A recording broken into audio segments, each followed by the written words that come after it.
आप 4 को खरीद लिए। अच्छा, आप हंसेंगे कि क्या पैसे लेके खरीदे हो लोग, मालूम है आपको, 1-1 करोड़। ऑल इंडिया मजलिस-ए-इत्तेहादुल मुसलमीन यानी AIMIM के कद्दावर नेता और सांसद असदुद्दीन ओवैसी ने बड़ा आरोप आरजेडी और तेजस्वी यादव पर लगाया है और दावा किया है कि उनके विधायकों को आरजेडी ने 1 करोड़ में खरीदा। और अच्छा, बिहार में 5 जीत के गए हमारे, आप 4 को खरीद लिए। अच्छा, आप हंसेंगे कि क्या पैसे लेके खरीदे हो लोग, मालूम है आपको, 1-1 करोड़। मैंने 1-1 करोड़ में बिक गए लोग। अरे बोला दीवाने तेरे, एक मेरे को कोई उनके साथी मिले, बोले नहीं हमारी शर्मिंदगी है, ऐसा है, मजबूरी थी।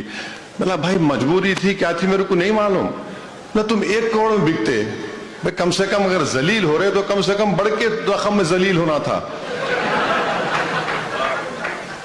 भाई। एक तुम्हारी एक उंगली की कीमत में बोला 1 करोड़ हो सकती, तुम तो सब चीज बेच दिए। तो लोग आ रहे जरूर। मामला बढ़ता दिख रहा है और AIMIM के प्रवक्ता मामले में ED और CBI जांच की मांग कर रहे हैं। और इनकम टैक्स डिपार्टमेंट को एवं CBI को जांच करनी चाहिए। तेजस्वी यादव का कॉल रिकॉर्ड, जो मेरे 4 MLA भागे, उनका, संजय यादव का, मनोज झा का, इंजीनियर सुनील साहब का और फैयाज साहब MP का, सबका जांच करे बाजाब्ते। पता चल जाएगा लेन देन कितना हुआ है, क्या हुआ है बाजाब्ते। जनवरी से लेकर 28 जून को ये लोग भागे हैं पार्टी से। जनवरी से लेकर 28 जून तक पूरा ट्रांजैक्शन, इनका बैंक अकाउंट चेक करे, पूरा पता चल जाएगा। इनके PA का, इनके दोस्तों का सब पता चल जाएगा। और या इनके बॉडीगार्ड, इनका ड्राइवर, इनके ऑर्डरली, इनके PA से पूछताछ करे। ED और CBI, इनकम टैक्स, पता चल जाएगा कितना पैसा है। 100% पैसा का ट्रांजेक्शन हुआ है। जब शिवसेना का MLA टूटता है तो दूसरी पार्टी पॉलिटिकल टेररिज्म कहती है, और जब MIM का MLA टूटा तो इनको बहुत खुशी हो रही है। पूरे मामले पर आरजेडी की सफाई भी सुनिए। ओवैसी साहब बिल्कुल गलत बात कह रहे हैं। उनके माननीय विधायकों को हम लोगों की पार्टी ने, हमारे नेता डिप्टी CM श्री तेजस्वी यादव जी ने नहीं तोड़ा है। उनके सारे विधायक हमारे ही पार्टी में थे और हमारे ही पार्टी के नेता रहे हैं और सब दिन हमारी पार्टी के विचारधाराओं को मानते रहे हैं। ये ठीक है कि जब किसी कारण से उनको टिकट नहीं मिला, वो उनकी पार्टी में गए, तो उनको जीतने में उनका ओवैसी साहब का कोई योगदान नहीं है। तो चारों विधायक उनके राष्ट्रीय जनता दल में अपने पुराने घर में अपने मन से आए। उस समय राष्ट्रीय जनता दल विपक्ष में थी, सत्ता में नहीं थी।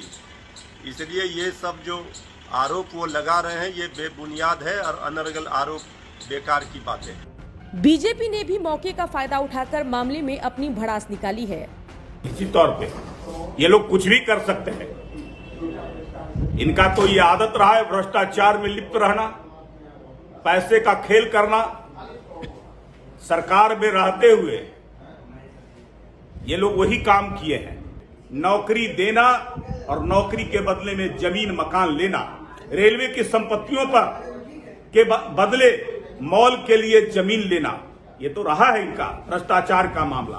तो जो भ्रष्टाचारी अपने लिए जमीन मकान सब ले सकते हैं, तो विधायकों को खरीदना कोई दूर की बात है क्या? बता दें कि 2020 के विधानसभा चुनाव में AIMIM के 5 विधायक चुनकर आए थे और नतीजों से AIMIM उत्साहित थी। लेकिन जून 2022 में AIMIM के 5 में से 4 विधायक आरजेडी के पाले में चले जाते हैं और इन 4 विधायकों की बेवफाई ओवैसी और AIMIM भूल नहीं पा रही है और इस मामले पर गाहे बगाए आरजेडी को घेरती रहती है। एक बार फिर से ओवैसी ने विधायकों के 1 करोड़ में बिकने की बात कही है। देखना होगा मामले में ओवैसी केवल बेबुनियाद आरोप लगा रहे हैं या वाकई मामले में कुछ सच्चाई है। ब्यूरो रिपोर्ट, बिहार तक।